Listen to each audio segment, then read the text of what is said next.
Hola, Dios te bendiga. ¿Cómo estás? Mucho gusto. Gracias por estar en este programa tan bello como lo es, claro y conciso, en este bello canal Jesús Cordero de Dios. Gracias también a este bello canal Misericordia TV por permitirnos entrar en sus hogares. Esta noche tengo el gusto de disertar un tema muy hermoso, un sermón hermosísimo de San Leonardo de Puerto Mauricio que se titula El pequeño número de los que se salvan.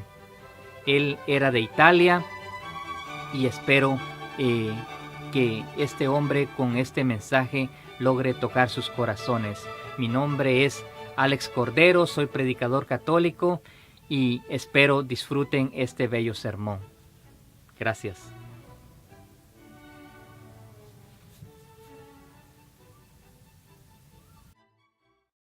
El pequeño número de los que se salvan fue predicado durante el reinado del Papa Benedicto XIV, que tanto estimaba al Padre San Leonardo. A las predicaciones del Padre San Leonardo acudían hasta 30,000 personas a oír su palabra y se consagraban para recibir del gran misionero la bendición papal que la daba al final de sus sermones. Este gran sacerdote tuvo una muerte santa a sus 75 años. Después de su muerte, este y los demás escritos fueron sometidos al proceso de examinación canónica por el Vaticano y fue canonizado por Pío IX el 29 de junio de 1867. Los católicos que mediten sobre estas grandes verdades, sobre este notable sermón, aprovechará la solidez de su argumentación, la cual le ha valido la aprobación de la Iglesia. En él se examinaron los diferentes estados de vida de los cristianos. San Leonardo de Puerto Mauricio, 1676-1751. Este santo ha sido uno de los mejores predicadores que ha tenido Italia y logró popularizar por todo el país el rezo del Santo Via Crucis. Nació en Puerto Mauricio, Italia, en 1676. Estudió con los jesuitas en Roma y a los 21 años logró entrar en la comunidad de los franciscanos. Una vez ordenado sacerdote, se dedicó con gran éxito a la predicación, pero uniendo este apostolado al más estricto cumplimiento de los reglamentos de su comunidad y dedicando grandes tiempos al silencio y a la contemplación. Decía que hay que hacer penitencia para que el cuerpo no esclavice el alma y que es necesario dedicar buenos tiempos al silencio para tener oportunidad de que Dios nos hable y de que logremos escuchar sus mensajes. Fue nombrado superior del convento franciscano de Florencia y ahí exigía la más rigurosa obediencia a los reglamentos de la comunidad y no recibía ayuda en dinero ni cobraba por la celebración de las misas. Como penitencia, él y sus frailes vivían únicamente de lo que recogían por las calles pidiendo limosna de casa en casa. Su convento se llenó de religiosos muy fervorosos y con ellos empezó a predicar grandes misiones por pueblos, campos y ciudades. Un párroco escribía: «Bendita sea la hora en que se me ocurrió llamar al Padre Leonardo a predicar en mi parroquia. Solo Dios sabe el gran bien que ha hecho aquí. Su predicación llega al fondo de los corazones. Desde que él está predicando, no dan abasto todos los confesores de la región para confesar los pecadores arrepentidos. Las gentes acudían en tal cantidad a escuchar sus sermones que con frecuencia tenía que predicar en las plazas porque los oyentes no cabían en los templos. Las conversiones eran numerosas y admirables. San Leonardo estimaba mucho el rezo del Santo Vía Crucis, las 14 estaciones del viaje de Jesús hacia la cruz. A él se debe que esta devoción se volviera tan popular y tan estimada entre las gentes devotas. Como penitencia en la confesión ponía casi siempre rezar un Vía Crucis, y en sus sermones no se cansaba de recomendar esta práctica piadosa. Otras 3 devociones que propagaba por todas partes era la del Santísimo Sacramento, la del Sagrado Corazón de Jesús y la del Inmaculado Corazón de María. Daba dirección espiritual a muchas personas por medio de cartas. Se conservan 86 cartas que dirigió a una misma persona tratándola de llevar hacia la santidad. Introducción. Gracias a Dios, el número de los discípulos del Redentor no es tan pequeño como para que la maldad de los escribas y fariseos sea capaz de triunfar sobre ellos. Aunque se esforzaron por calumniar su inocencia y engañar a la gente con sus sofismas traicioneros, a fin de desacreditar la doctrina y el carácter de nuestro Señor, buscando puntos, incluso en el sol. Muchos son los que todavía lo reconocieron como el verdadero Mesías, y sin miedo a castigos o amenazas, abiertamente se unieron a su causa. Todos los que siguieron a Cristo, lo siguieron incluso hasta la gloria. Aquí es donde yo venero el misterio profundo y adoro en silencio los abismos de los secretos divinos, en lugar de decidir precipitadamente sobre este punto tan grande. El tema que estaré tratando hoy es uno muy grave. Ha causado que incluso los pilares de la iglesia tiemblen. Ha llenado a los más grandes santos de terror y ha poblado los desiertos de anacoretas. El objetivo de esta instrucción es decidir acerca si el número de los cristianos que se salvan es mayor o menor al número de cristianos que son condenados. Esto, espero, produzca en ustedes un temor saludable acerca de los juicios de Dios. Hermanos, por el amor que tengo por ustedes, desearía ser capaz de asegurar con la perspectiva de la felicidad eterna a cada uno de ustedes diciéndoles: es seguro que irás al paraíso. El mayor número de los cristianos se salvan, por lo que tú también te salvarás.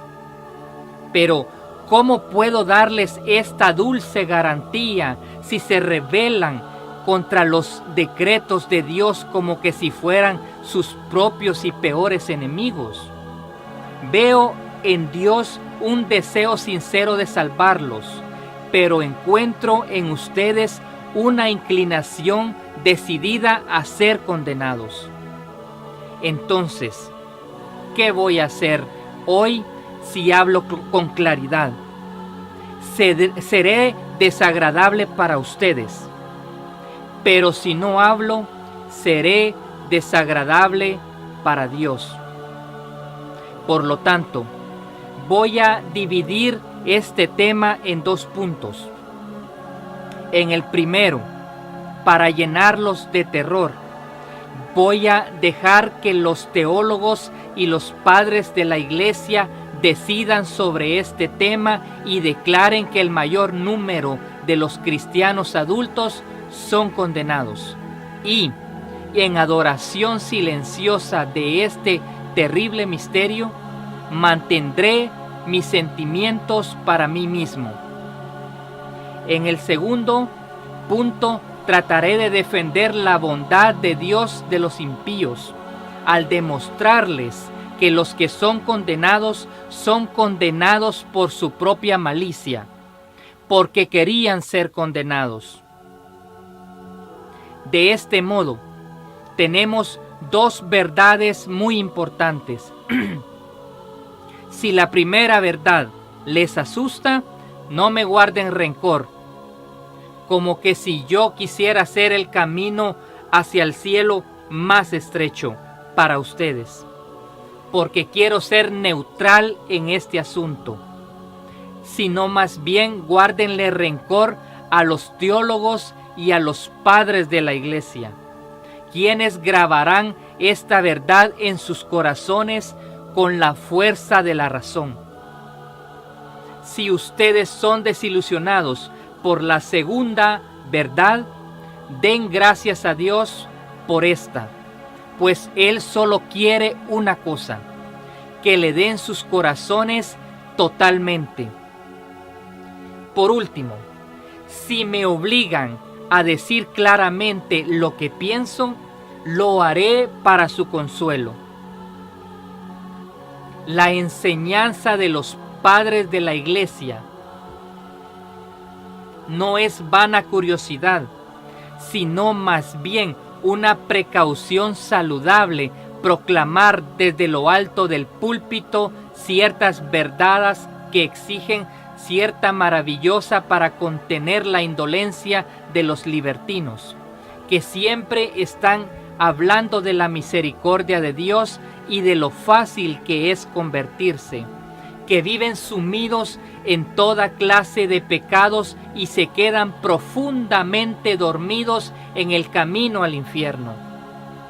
Para desilusionarlos y para despertarlos de su letargo, hoy vamos a examinar esta gran verdad, esta gran pregunta. ¿Es el número de los cristianos que se salva mayor que el número de cristianos que se condenan? Almas piadosas pueden irse. Este sermón no es para ustedes. Su único propósito es contener el orgullo de los libertinos que echan el santo temor de Dios fuera de sus corazones y unen sus fuerzas con las del diablo, que según el sentimiento de Eusebio, condenan a las almas, al asegurarlas. Para resolver esta duda, pongamos a los santos padres de la iglesia, tantos griegos como latinos, por un lado, y por el otro, a los teólogos más sabios y historiadores más eruditos, y dejemos la Biblia en el centro para que todos la vean. Ahora, no escuchen lo que yo voy a decir, pues ya he dicho que no quiero hablar por mí mismo, ni decidir sobre la materia, sino más bien escuchen lo que estas grandes mentes tienen que decirles. Ellos, que son faros en la iglesia de Dios, para dar luz a los demás, para que no pierdan el camino hacia el cielo. De esta manera, guiados por la triple luz de la fe, la autoridad y la razón, vamos hoy a ser capaces de resolver este grave asunto con certeza. Noten bien que no se trata aquí de la raza humana en su conjunto, ni de todos los católicos sin distinción, sino solo de los católicos adultos, que tienen libertad de elección y por tanto son capaces de cooperar en el gran asunto de su salvación. Primero consultemos a los teólogos reconocidos por examinar las cosas con más cuidado y no exagerar en su enseñanza. Escuchemos a dos sabios cardenales, Cayetano y Belarmino. Ellos enseñan que el mayor número de los cristianos adultos son condenados.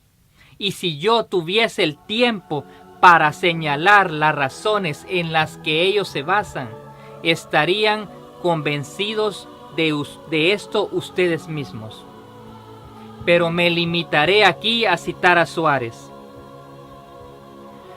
Después de consultar a todos los teólogos y hacer un estudio diligente del asunto, escribió: el sentimiento más común que se tiene es que entre los cristianos hay más almas condenadas que almas predestinadas. Añadan la autoridad de los padres griegos y latinos a la de los teólogos, y ustedes encontrarán que casi todos dicen lo mismo. Este es el sentimiento de San Teodoro, San Basilio, San Efrén y San Juan Crisóstomo. Es más, según Baronio, era una opinión común entre los padres griegos que esta verdad fue expresamente revelada a San Simeón Estilita, y que después de esta revelación fue para asegurar su salvación que él decidió vivir en lo alto de un pilar durante 40 años, expuesto a la intemperie, un modelo de penitencia y de santidad para todos. Ahora consultemos a los padres latinos. Ustedes escucharán a San Gregorio diciendo claramente: muchos alcanzan la fe, pero pocos hasta el reino celestial. San Anselmo declara: hay pocos que se salvan. San Agustín afirma aún más claramente: por lo tanto, pocos se salvan en comparación de aquellos que son condenados. El más terrible, sin embargo, es San Jerónimo. Al final de su vida, en presencia de sus discípulos, él dijo estas terribles palabras: fuera de 100,000 personas cuyas vidas han sido siempre malas, encontrarán apenas una que es digna de indulgencias. Las palabras de la Sagrada Escritura. Pero ¿por qué buscar las opiniones de los teólogos y de los padres cuando la Sagrada Escritura resuelve la pregunta con tanta claridad? Busquen en el Antiguo Testamento y en el Nuevo Testamento, y ustedes encontrarán una multitud de figuras, símbolos y palabras que señalan claramente esta verdad. Muy pocos se salvan. En el tiempo de Noé, la raza humana entera quedó sumergida por el diluvio, y solo 8 de esas personas fueron salvadas en el arca. San Pedro dice: esta arca es la figura de la iglesia, mientras que San Agustín añade: y estas 8 personas que se salvaron significa que muy pocos cristianos se salvan, porque son muy pocos los que sinceramente renuncian al mundo. Y aquellos que renuncian al mundo solo con palabras no pertenecen al misterio que pertenece a esta arca. La Biblia también nos dice que solo 2 hebreos de cada 2 millones entraron a la tierra prometida después de salir de Egipto, y que solo 4 escaparon del fuego de Sodoma y de las otras ciudades que se incendiaron y perecieron con esta. Todo esto significa que el número de los condenados que será arrojados al fuego eterno como paja es mucho mayor que de los salvados, que el Padre Celestial un día reunirá en sus graneros como trigo precioso. No acabaría si tuviera que señalar las figuras por las cuales la Sagrada Escritura confirma esta verdad. Contentémonos con escuchar al oráculo viviente de la sabiduría encarnada.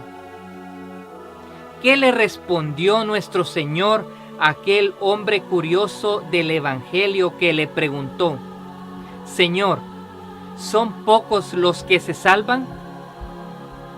¿Guardó silencio? ¿Respondió con dificultad? ¿Ocultó su pensamiento por temor a asustar a la gente? No. Interrogado por uno solo, se dirigió hacia todos los presentes.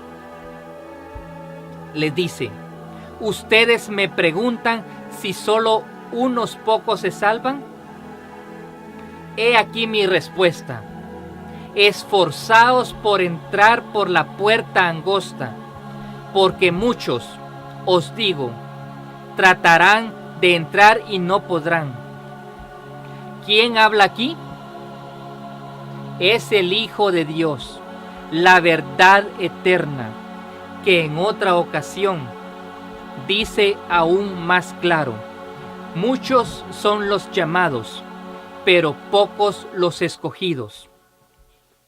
Él no dice que todos son llamados y que de todos los hombres pocos son los elegidos, sino que muchos son los llamados, lo que significa, como San Gregorio explica, que de todos los hombres muchos son los llamados a la verdadera religión, pero de ellos pocos se salvan. Hermanos, estas son las palabras de nuestro Señor Jesucristo. ¿Son claras? ¿Son verdaderas? Díganme ahora si es posible que ustedes tengan fe en sus corazones y no tiemblen. La salvación en los diferentes estados de vida. Pero, veo que al hablar de esta manera a todos en general, me salgo de mi punto. Así que vamos a aplicar esta verdad a varios estados, y ustedes comprenderán que deben echar la razón, la experiencia y el sentido común de los fieles, o confesar que el mayor número de los católicos es condenado. Ay de vosotros que mandan a otros. Si tantos son condenados por vuestra culpa, ¿qué va a pasar con ustedes? Si pocos de los que son primeros en la iglesia de Dios se salvan, ¿qué va a pasar con ustedes? Tomemos todos los estados, ambos sexos, todas las condiciones: esposos, esposas, viudas, mujeres jóvenes, hombres jóvenes, soldados, comerciantes, artesanos, pobres y ricos, nobles y plebeyos. ¿Qué podemos decir acerca de todas estas personas que están viviendo tan mal? El siguiente relato de San Vicente Ferrer les mostrará lo que ustedes pueden que piensen de esto. Relata que un archimiaco renunció a su cargo y se retiró a un lugar desierto para hacer penitencia, y que murió al mismo tiempo y hora que San Bernardo. Después de su muerte, se le apareció a su obispo y le dijo: sepa, monseñor, que en el mismo momento que morí, 33,000 personas también murieron. De esta cifra, Bernardo y yo fuimos al cielo sin demora, 13 fueron al purgatorio, y todos los demás cayeron en el infierno. Nuestras crónicas relatan un suceso aún más terrible. Uno de nuestros hermanos, bien conocido por su doctrina y santidad, estaba predicando en Alemania. representó a la fealdad del pecado de impureza tan fuertemente que una mujer cayó muerta de tristeza enfrente de todos. Luego, volviendo a la vida, dijo: cuando fui presentada ante el tribunal de Dios, 60,000 personas llegaron al mismo tiempo de todas partes del mundo. De ese número, 3 fueron salvadas al ir al purgatorio y todo el resto fueron condenadas. Oh abismos de los juicios de Dios, fuera de 30,000, solo 5 se salvaron, y fuera de 60,000, solo 3 fueron al cielo. Ustedes pecadores que me están escuchando, ¿en qué categoría van a ser numerados? ¿Qué dicen? ¿Qué piensan? Veo a casi todos ustedes bajar la cabeza, llenos de asombro y horror. Pero vamos a poner nuestro estupor a un lado y en lugar de halagarnos a nosotros mismos, tratemos de sacar algún provecho de nuestro miedo. ¿No es cierto que hay 2 caminos que conducen al cielo? La inocencia y el arrepentimiento. Ahora, si les muestro que muy pocos toman uno de estos 2 caminos, como personas racionales llegarán a la conclusión de que muy pocos se salvan. Y para mencionar las pruebas, en qué edad, empleo o condición encontrarán que el número de los malos no es 100 veces mayor que el de los buenos, y sobre el cual uno podría decir: los buenos son tan raros y los malos son tan grandes en número. Podríamos decir de nuestro tiempo lo que Salviano dijo del suyo: es más fácil encontrar una innumerable multitud de pecadores inmersos en toda clase de iniquidades que a unos pocos hombres inocentes. ¿Cuántos servidores son totalmente honestos y fieles en sus funciones? ¿Cuántos comerciantes son justos y equitativos en su comercio? ¿Cuántos artesanos exactos y veraces? ¿Cuántos vendedores desinteresados y sinceros? ¿Cuántos hombres de la ley no abandonan la equidad? ¿Cuántos soldados no pisan al inocente? ¿Cuántos señores no retienen injustamente el salario de quienes les sirven o no tratan de dominar a sus superiores? En todas partes, los buenos son pocos y los malvados en gran número. ¿Quién no sabe que hoy en día hay tanto libertinaje entre los hombres maduros, libertad entre las jóvenes, vanidad entre las mujeres, sensualidad en la nobleza, corrupción en la clase media, disolución en el pueblo, imprudencia entre los jóvenes, que uno pudiera decir lo que David dijo de su época: todos por igual se han ido por mal camino, no hay ni siquiera uno que haga el bien, ni siquiera uno. Vayan a la calle y a la plaza, al palacio y a la casa, a la ciudad y al campo, al tribunal y al tribunal de la ley, e incluso al templo de Dios. ¿Dónde se encuentra la virtud? ¡Ay!, grita Salviano, salvo por un número muy pequeño que huye del mal. ¿Qué es la asamblea de los cristianos sino un sumidero de vicios? todo lo que podemos encontrar en todas partes es el egoísmo, la ambición, la gula y el lujo. ¿No está la mayor proporción de hombres contaminados con el vicio de la impureza? ¿Y no está San Juan correcto al decir, el mundo entero, si algo tan atroz se pudiera decir así, está sentado en la perversión? Yo no soy el que les dice esto. La razón les obliga a creer que de aquellos que viven tan mal, muy pocos se salvan. Pero ustedes dirán, ¿puede la penitencia reparar la pérdida de la inocencia? Eso es cierto, lo admito. Pero también sé que la penitencia es muy difícil en la práctica.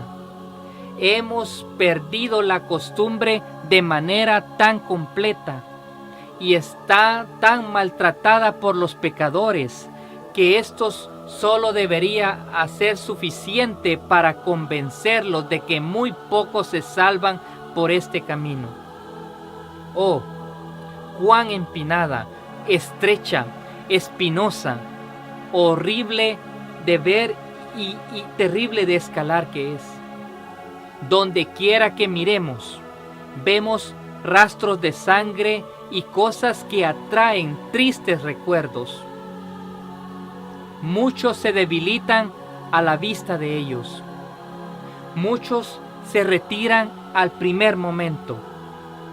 Muchos caen de cansancio en el medio.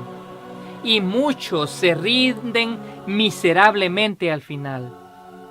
Y cuán pocos son los que perseveran en ella hasta la muerte. San Ambrosio dice que es más fácil encontrar hombres que han mantenido su inocencia que encontrar hombres que han hecho penitencia apropiada. Si se considera el sacramento de la penitencia, hay tantas confesiones distorsionadas, tantas excusas estudiadas, tantos arrepentimientos engañosos, tantas falsas promesas, tantas resoluciones inútiles, tantas absoluciones inválidas. Se considera como válida la confesión de alguien que se acusa de pecados de impureza y todavía se aferra a la ocasión de ellos, o de alguien que se acusa de injusticias evidentes sin la intención de hacer reparación alguna por ellas, o de alguien que cae de nuevo en las mismas iniquidades después de haber ido a la confesión. Oh, los horribles abusos de tan grande sacramento. Uno se confiesa para evitar la excomunión, otro para hacer una reputación como penitente. Uno se libera de sus pecados para calmar su remordimiento, otro los oculta por vergüenza. Uno los acusa imperfectamente por malicia, otro los dice por costumbre. Uno no tiene el verdadero fin del sacramento en la mente, a otro le falta la pena necesaria y a otro el firme propósito. Pobres confesores, ¿qué esfuerzos hacen ustedes para atraer al mayor número de penitentes a estos actos y resoluciones, sin los cuales la confesión no es más que un sacrilegio, la absolución una condena y la penitencia una ilusión? ¿Dónde están ahora los que creen que el número de los que se salvan entre los cristianos es mayor que el de los condenados y quienes, para autorizar su opinión, razonan de esta manera? La mayor parte de los católicos adultos mueren en sus camas. armados con todos los sacramentos de la iglesia. Por lo tanto, la mayor parte de ellos, de los católicos adultos, se salvan. ¡Qué buen razonamiento! Ustedes deberían decir exactamente lo contrario. La mayoría de los católicos adultos se confiesan mal en la muerte. Por lo tanto, la mayoría de ellos están condenados. Digo, en todo es más seguro, porque para una persona moribunda que no se ha confesado bien cuando se hallaba bien, en buen estado de salud, será aún más difícil hacerlo cuando esté en cama con un corazón pesado, una cabeza inestable, una mente confusa, cuando se opone aún en muchos aspectos, por aspectos que aún viven, por ocasiones aún recientes, por hábitos adoptados, y llega, y sobre todo por los demonios que buscan todos los medios para echarlo al infierno. Ahora, si añaden a todos estos falsos penitentes todos los otros pecadores que mueren de forma inesperada en pecado, debido a la ignorancia de los médicos o por culpa de sus familiares, que mueren por envenenamiento o al ser enterrados en los terremotos, o en un accidente cerebrovascular, o en una caída, o en el campo de batalla, en una pelea, en una trampa, alcanzados por un rayo, quemados o ahogados. No sois obligados a concluir que la mayoría de adultos cristianos son condenados. Ese es el razonamiento de San Juan Crisóstomo. Este santo dice que la mayoría de los cristianos están caminando en el camino hacia el infierno a lo largo de su vida. ¿Por qué? Entonces, están tan sorprendidos de que el mayor número de personas va al infierno. Para llegar a una puerta, ustedes deben tomar el camino que conduce allá. ¿Qué tienen que responder a esta poderosa razón?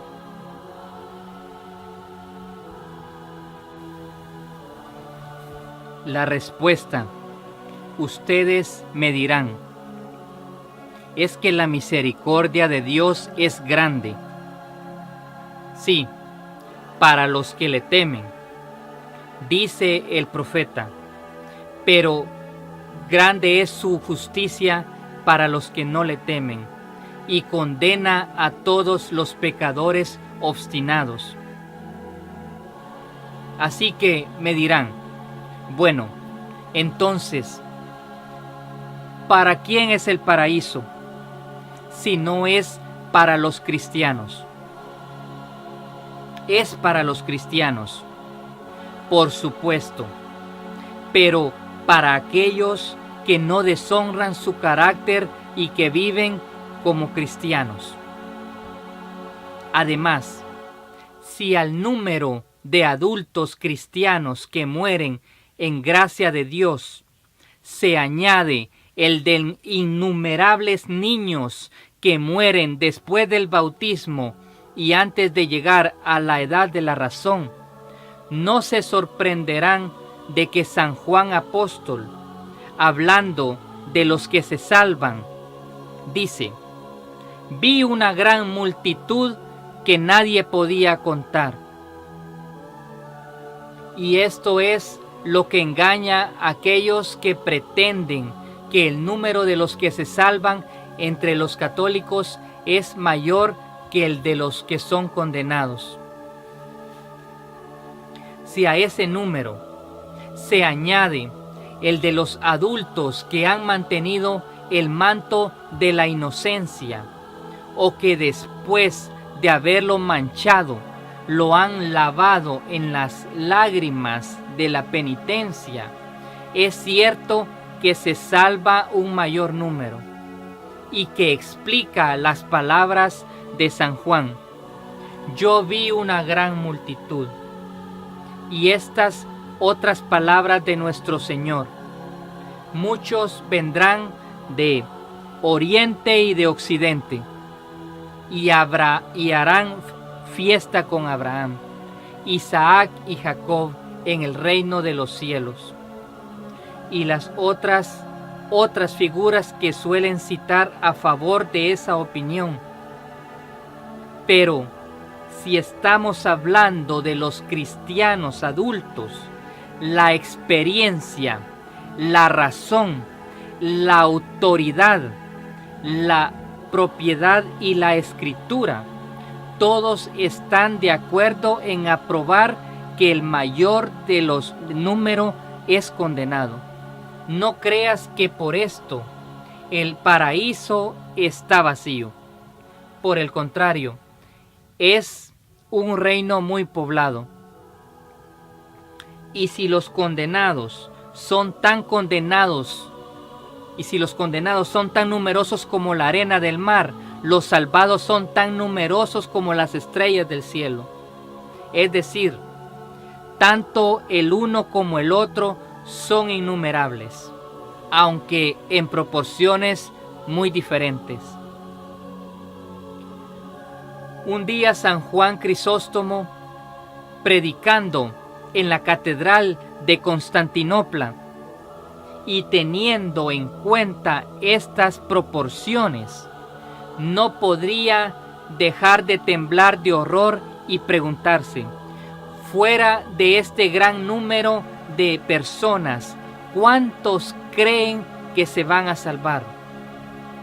Y sin esperar una respuesta, añadió: entre tantos miles de personas, no encontraríamos un centenar que se salvara, e incluso dudo de los 100. ¡Qué cosa tan horrible! El gran santo cree que de tantas personas apenas 100 se salvarán, y aún peor, no estaba seguro de esa cifra que se iba a salvar. ¿Qué les pasará a ustedes que me están escuchando? Dios mío, no puedo pensar en esto sin estremecerme. Hermanos, el problema de la salvación es una cosa muy difícil, pues de acuerdo a las máximas de los teólogos, cuando un fin exige grandes esfuerzos, solo unos pocos logran alcanzarlo. Por eso, Santo Tomás, el doctor angelical, después de pesar todas las razones a favor y en contra en su inmensa erudición, finalmente llegó a la conclusión que el mayor número de los católicos adultos son condenados. Él dice: debido a que la beatitud eterna sobrepasa al estado natural, sobre todo porque ha sido privado de la gracia original, es un pequeño número el que se salva. Entonces, quítense la venda que cubre sus ojos, que los ciega con el amor propio, que les impide creer una verdad tan obvia, dándoles ideas muy falsas acerca de la justicia de Dios. Padre justo, el mundo no te ha conocido, dijo nuestro Señor Jesucristo. Él no dice: Padre todopoderoso, bondadoso y misericordioso. Dice: Padre justo, por lo que podemos entender que de todos los atributos de Dios, ninguno es más conocido que su justicia. ¿por qué los hombres se niegan a creer lo que tienen miedo a sufrir? Por lo tanto, quítense las vendas que cubren sus ojos y digan entre lágrimas: ¡ay! El mayor número de católicos, el mayor número de personas que viven aquí, incluso tal vez de los que están en esta asamblea, se condenarán. ¿Qué tema podría ser más merecedor de sus lágrimas? El rey Jerjes, de pie sobre una colina, mirando a su ejército de 100,000 soldados en orden de combate, y considerando que de todos ellos no habría un solo hombre vivo en 100 años, no pudo contener sus lágrimas. No tenemos más razón para llorar que de tantos católicos, el mayor del número será condenado. ¿Acaso este pensamiento no hará a nuestros ojos derramar ríos de lágrimas, o al menos producirá en nuestro corazón el sentimiento de compasión que sintió un hermano Agustino Ben de Santo Domingo? Un día, mientras se estaba meditando sobre los sufrimientos eternos, el Señor le mostró cuántas almas estaban yendo al infierno en ese preciso momento, y le hizo ver un camino muy amplio en el que 22,000 reprobados fueron corriendo hacia el abismo, chocándose entre sí. El siervo de Dios se quedó estupefacto ante la visión y exclamó: ¡oh, qué número! ¡Qué número!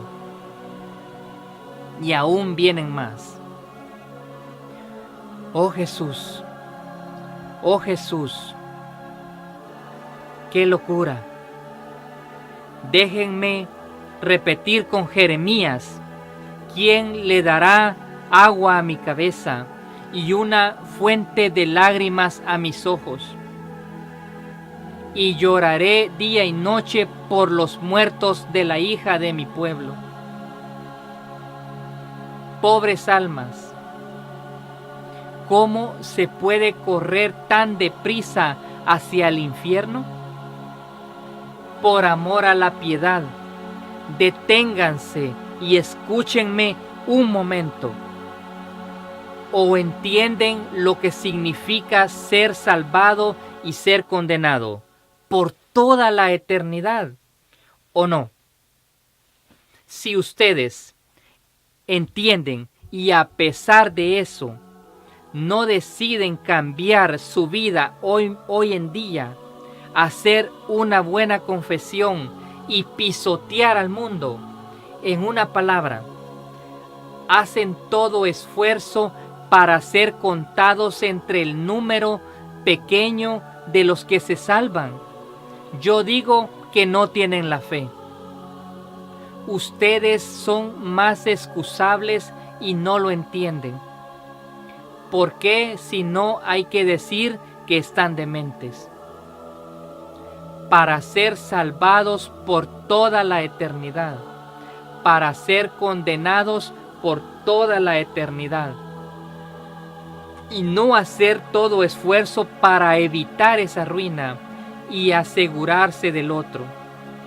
Es algo inconcebible. La bondad de Dios. Tal vez ustedes todavía no creen en la terrible verdad que les acabo de enseñar, pero son la mayoría de los teólogos altamente considerados, los padres más ilustres que han hablado a través de mí. Entonces, ¿cómo se pueden resistir a razones con el apoyo de tantos ejemplos y las palabras de la Escritura? Si ustedes aún no se deciden.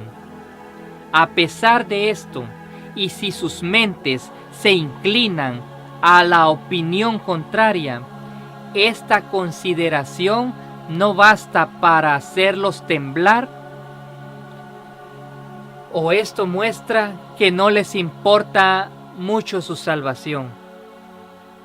En esta importante cuestión, un hombre sensato es golpeado con más fuerza por una mínima duda del peligro que corre, que por la evidencia de la ruina total en otros asuntos en los que el alma no está implicada.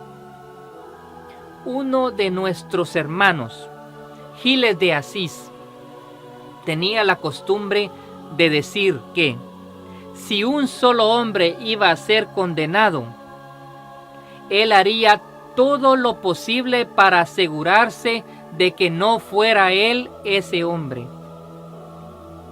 Entonces, ¿qué debemos hacer nosotros que sabemos que la mayor parte va a ser condenada? Y no solo los católicos. ¿Qué debemos hacer? Tomar la resolución de pertenecer al pequeño número de los que se salvan. Ustedes dicen, si Cristo quería condenarme, entonces, ¿por qué me creó? Silencio, lengua precipitada. Dios no creó a nadie para condenarlo, sino que aquel que está condenado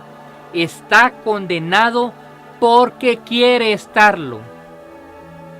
Por lo tanto, voy a tratar de defender la bondad de mi Dios y de absolverlo de toda culpa, que será el segundo tema y el segundo punto que voy a tratar. Antes de continuar, vamos a reunir a un lado todos los libros y temas y las herejías de Lutero y Calvino, y en el otro vamos a poner los libros y las herejías de los pelagianos y semipelagianos, y vamos a quemarlos. Algunos destruyen la gracia, otros la libertad, y todos están llenos de errores. Así que los echamos en el fuego. Todos los condenados tienen enfrente suyo el oráculo del profeta Oseas. Tu condena proviene de ti, de modo de que puedan entender que todo el que está condenado por su propia malicia y porque quiere estar condenado. Primero, vamos a tomar estas dos verdades innegables como base. Dios quiere que todos los hombres se salven, pero todos se encuentran en necesidad de la gracia de Dios. Ahora, si me muestran que Dios quiere salvar a todos los hombres y que para ello le da a todos su gracia y todos los demás medios necesarios para obtener este fin sublime, estarán obligados a aceptar que quien está condenado debe imputarlo a su propia malicia, y que si el mayor número de cristianos son condenados, es porque quiere serlo. Tu maldición proviene de ti. Tu ayuda es solo en mí. Dios quiere que todos los hombres se salven. En un centenar de lugares en las Sagradas Escrituras, Dios nos dice que es realmente su deseo el de salvar a todos los hombres. ¿Es acaso mi voluntad que el pecador muera y no que se convierta de sus caminos? Digo yo, dice el Señor, yo no deseo la muerte del pecador. Si se convierte, vivirá, Cuando alguien quiere algo mucho, se dice se está muriendo del deseo.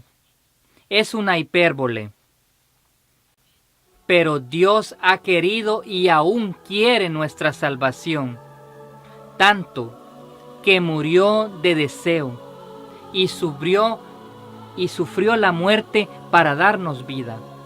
Esta voluntad de salvar a todos los hombres no es, por lo tanto, una voluntad superficial y aparente en Dios. Es una voluntad real, efectiva y beneficiosa, porque Él nos da todos los medios más adecuados para ser salvos. No nos los da a nosotros para que no lo consigamos, nos los da con una voluntad sincera, con la intención de que podamos obtener su efecto. Y si no lo obtenemos, se muestra afligido y ofendido por ello. Manda aún a los condenados seguirla, a fin de que sean salvos. Les exhorta a esta, les obliga a esta, y si no la hacen, pecan. Y por tanto puedan hacerla y así ser salvados. Es más, porque Dios ve que ni siquiera podemos hacer uso de sus gracias sin su ayuda. Él nos da otras ayudas, y si continúa ineficaces, es nuestra culpa, porque con esas mismas ayudas se puede abusar y ser condenados con ellas mismas. Mas otro con ellas puede hacer el bien y ser salvo. Incluso podíamos salvarnos con las ayudas de menor potencia. Sí, puede suceder que abusen de una mayor gracia y sean condenados, mientras que otro que opera con una gracia menor se va a salvar. San Agustín exclama: sí, por tanto, alguien se aparta de la justicia, este es llevado por su libre voluntad, encabezada por su concupiscencia y engañado por su propia condición. Pero para aquellos que no entienden teología, esto es lo que les tengo que decir. Dios es tan bueno que cuando ve a un pecador corriendo hacia su ruina, corre detrás de él, le llama, le suplica y lo acompaña hasta las puertas del infierno. ¿Qué no hará para convertirlo? Le envía buenas inspiraciones y pensamientos santos, y en caso de que no saque provecho de ellos, Él se enoja y se indigna. Él le persigue. ¿Le golpeará? No. Él golpea al aire y lo perdona.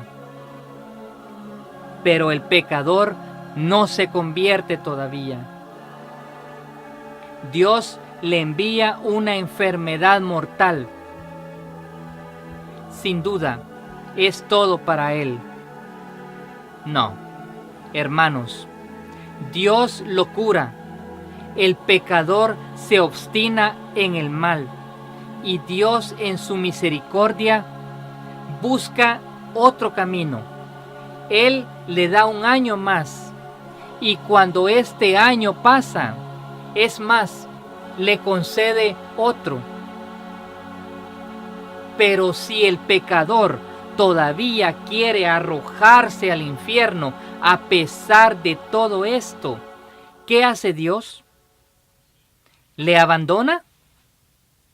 No.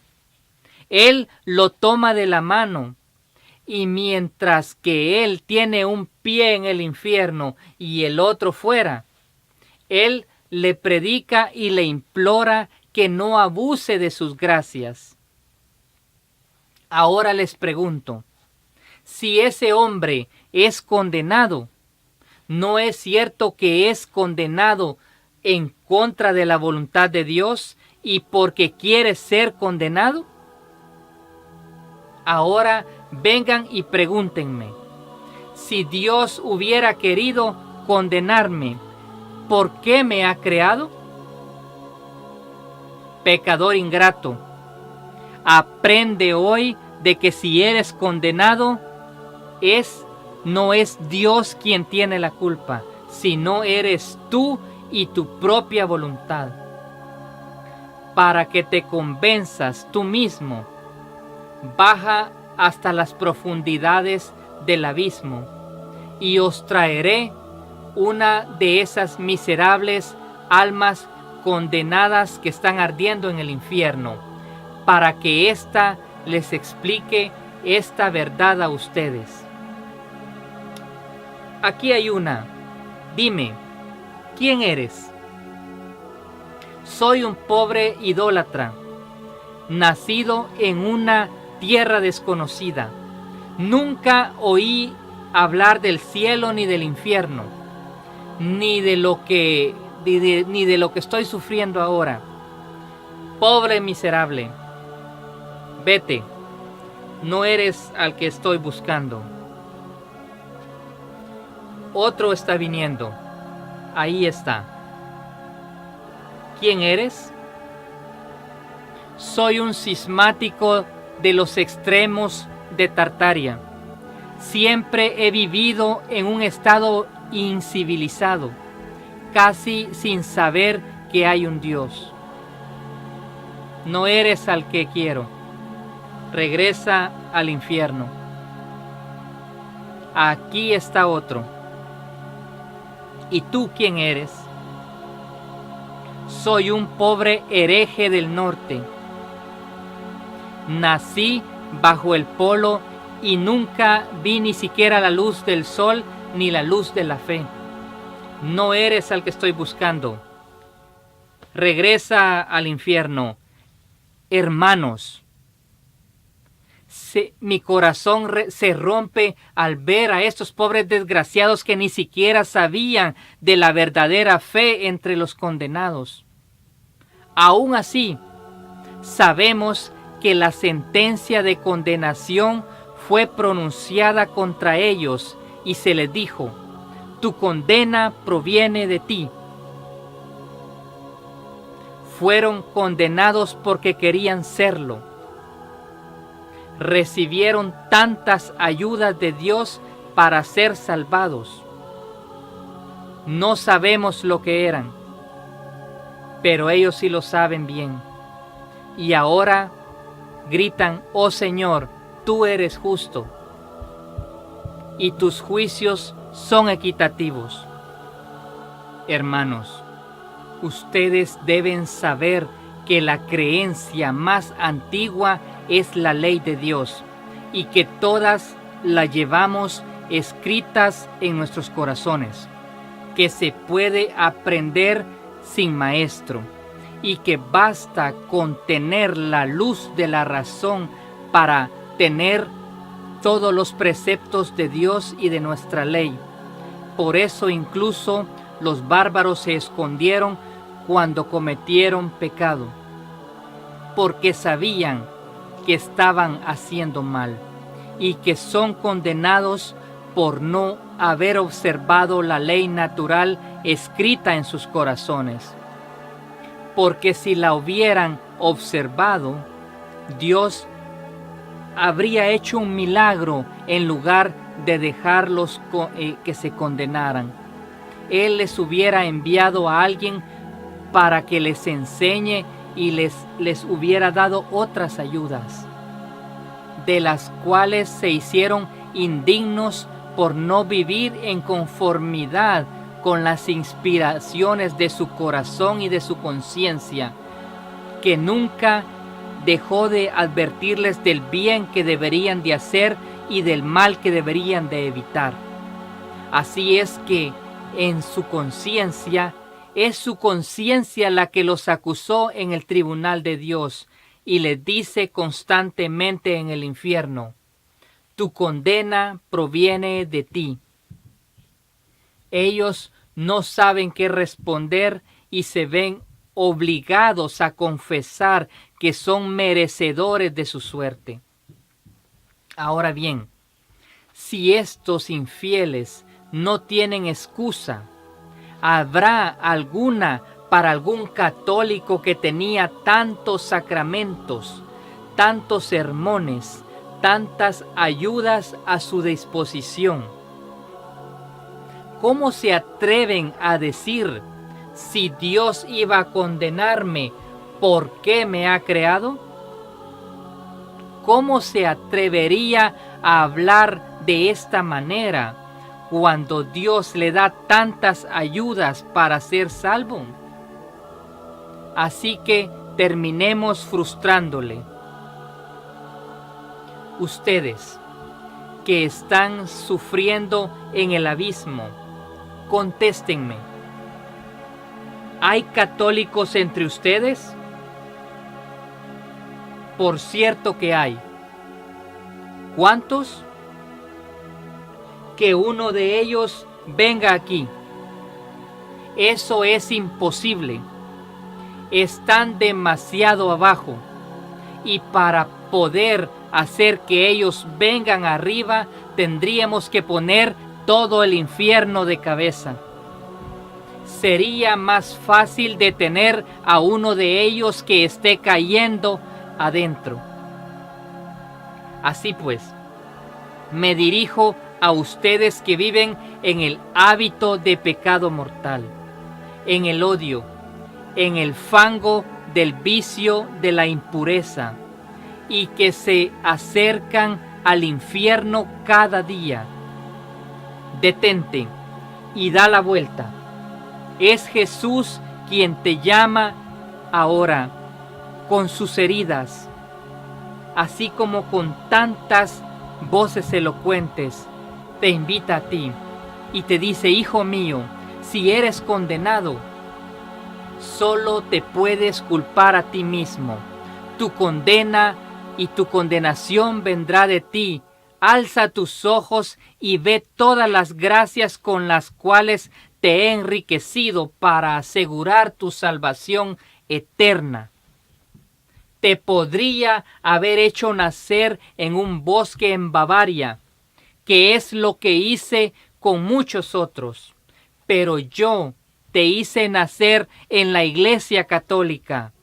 Te puse un padre tan bueno, una madre excelente, con las más puras inspiraciones y enseñanzas e instrucciones. Si eres condenado a pesar de esto, ¿quién tiene la culpa? Tu propia culpa es, hijo mío, tu propia culpa. Tu condenación proviene de ti. Yo te podía haber echado en el infierno después del primer pecado mortal que tú cometiste, sin esperar al segundo. Lo hice con tantos otros, pero fui paciente contigo. Te esperé durante muchos largos años. Todavía te estoy esperando hoy en el sacramento de la penitencia. Si eres condenado, a pesar de todo eso, ¿de quién es la culpa? Tu culpa es, hijo mío, tu propia culpa. Tu condena proviene de ti. Tú sabes cuántos han muerto ante tus propios ojos y fueron condenados. Esta era una advertencia para ti. Tú sabes cuántos otros he puesto por el buen camino para darte el buen ejemplo. ¿Recuerdas lo que ese excelente confesor te dijo? Yo soy el que hizo que lo dijera. ¿No te ordenó cambiar tu vida para hacer una buena confesión? Yo soy el que lo inspiró. ¿Recuerdas aquel sermón que tocó tu corazón? Yo soy el que te llevó ahí. Y lo que pasó entre tú y yo en el secreto de tu corazón, que nunca podrás olvidar, esas inspiraciones y conocimiento claro, ese constante remordimiento de conciencia, ¿te atreves a negarlos? Todas esas fueron tantas ayudas de mi gracia porque quería salvarte. Me negué a dárselas a muchos y te las di a ti porque te amaba tiernamente. Hijo mío, si yo les hubiera hablado con tanta ternura como me dirijo a ti hoy, ¿cuántas otras almas hubieran vuelto al camino correcto? ¿Y tú me das la espalda? Escucha esto que te voy a decir, pues estas son mis últimas palabras. Suma y me has costado mi sangre. Si quieres ser condenado a pesar de la sangre que derramé por ti, no me culpes. Solo a ti te puedes acusar. Y por toda la eternidad, no olvides que si eres condenado a pesar de mí, eres condenado porque quieres ser condenado. Tu condena proviene de ti. Oh, mi buen Jesús, las piedras mismas se partirían al oír palabras tan dulces, expresiones tan tiernas. ¿Hay alguien aquí que quiera ser condenado? Con tantas gracias y ayudas. Sí hay uno. Déjenle que me escuche y que se resista si puede. Baronio relata que después de la apostasía infame de Juliano el apóstata, este concibió un odio tan grande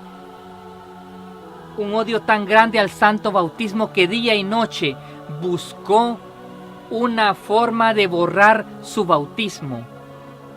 Para tal fin preparó un baño de sangre de cabra y se colocó en él, creyendo que esta sangre impura de una víctima consagrada a Venus pudiera borrar el carácter sagrado del bautismo de su alma.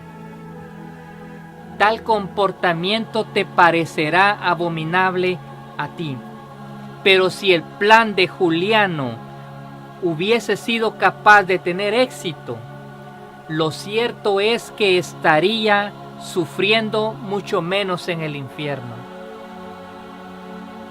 Pecadores, el consejo que les quiero dar sin duda les parecerá extraño, pero si ustedes lo entienden bien, es por el contrario, inspirado por la tierna compasión hacia ustedes. Les suplico de rodillas, con la sangre de Cristo y el corazón de María, que cambien sus vidas, vuelvan al buen camino que conduce al cielo y hagan todo lo posible por pertenecer al pequeño número de los que se salvan. Sí, en lugar de ello, desean continuar caminando en la carretera que conduce hacia el infierno, al menos encuentren una manera de borrar su bautismo. ¡Ay de ti si tomas el santo nombre de Jesucristo y el carácter sagrado de los cristianos grabado en tu corazón! Tu castigo será aún mayor. Así que lo que yo te aconsejo que hagas, si no deseas convertirte, ve hoy mismo y pídele a tu pastor que borre tu nombre del registro bautismal, de modo que no quede ningún recuerdo de que hayas sido alguna vez un cristiano.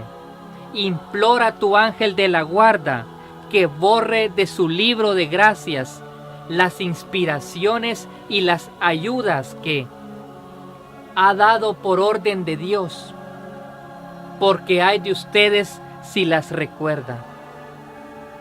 Pídele a nuestro Señor que tome de regreso su fe, su bautismo, sus sacramentos. ¿Estás horrorizado al pensar así?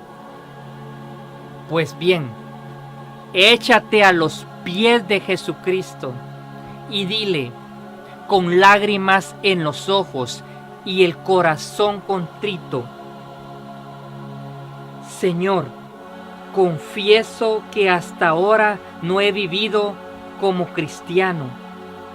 No soy digno de ser contado entre tus elegidos.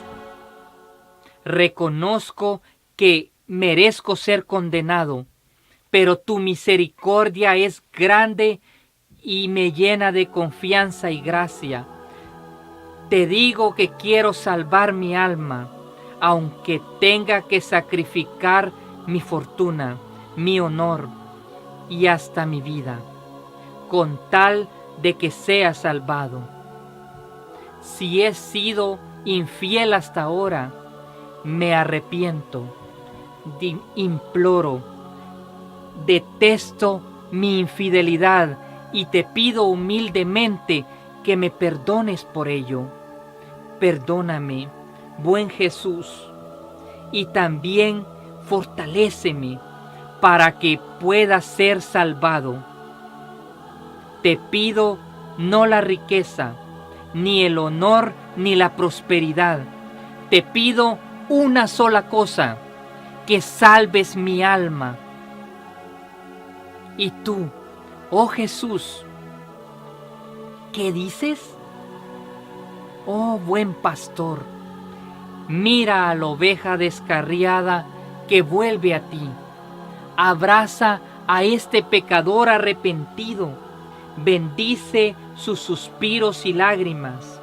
O más bien, bendice a estas personas que están tan dispuestas que no quieren nada más que su salvación. Hermanos, a los pies de nuestro Señor, protestemos que queremos salvar nuestra alma, cueste lo que cueste. Pongámonos todos a decirle con los ojos llenos de lágrimas: buen Jesús, yo quiero salvar mi alma. Oh benditas lágrimas, benditos suspiros. Hermanos, quiero despedirlos a todos ustedes consolados hoy. Así que, si preguntan mis sentimientos acerca del número de los que se salvan, aquí está. Si hay muchos o son muchos o pocos los que se salvan, digo que todo aquel que quiere ser salvo será salvo, y que nadie puede ser condenado si no quiere serlo. Y si bien es cierto que pocos se salvan, es porque hay pocos que viven bien. Por lo demás, comparen estas dos opiniones. La primera afirma que son condenados el mayor número de católicos. La segunda, por el contrario, pretende que se salvan el mayor número de católicos. Imagínense a un ángel enviado por Dios para confirmar la primera opinión. Viene a decir que no solo son la mayoría de los católicos condenados, sino que de esta reunión y de todos estos que están aquí presentes, uno solo será salvo. Si obedeces los mandatos de Dios, si detestas la corrupción de este mundo, si abrazas la cruz de Jesucristo en un espíritu de penitencia, serás ese uno que se salvará. Ahora, imagínense al mismo ángel que regrese a ustedes confirmando la segunda opinión. Él les dice que no solo son la mayor parte de los católicos salvados, sino que de todos en esta reunión, uno solo va a ser condenado y todos los demás salvados. Si después de esto continúas con tus usuras, tus venganzas, tus acciones criminales, tus impurezas, entonces serás ese uno que será condenado. ¿Cuál es el uso de saber si son muchos o pocos los que se salvan? San Pedro nos dice: esfuérzate con las buenas obras para hacer tu elección segura. Cuando la hermana de Santo Tomás de Aquino le preguntó qué debía hacer para ir al cielo, éste dijo: será salva si desea serlo. Yo les digo lo mismo a ustedes. Y aquí está la prueba de mi declaración. Nadie es condenado si no comete pecado mortal. Eso es de la fe. Y nadie comete un pecado mortal a menos que quiera, que es una proposición teológica innegable. Por lo tanto, nadie va al infierno a menos que quiera. La consecuencia es obvia. ¿Acaso eso no es suficiente para consolarlos a ustedes? Lloren por los pecados del pasado. Hagan una buena confesión. No pequen más en el futuro y todos serán salvos. ¿Por qué te atormentas así? Porque es cierto que hay que cometer pecado mortal para ir al infierno, y que para cometer pecado mortal debes de querer hacerlo, y como consecuencia nadie va al infierno a menos que quiera. Esto no es solo una opinión, es una verdad innegable y muy reconfortante. Dios nos haga entender y que Él nos bendiga. Amén. Gracias.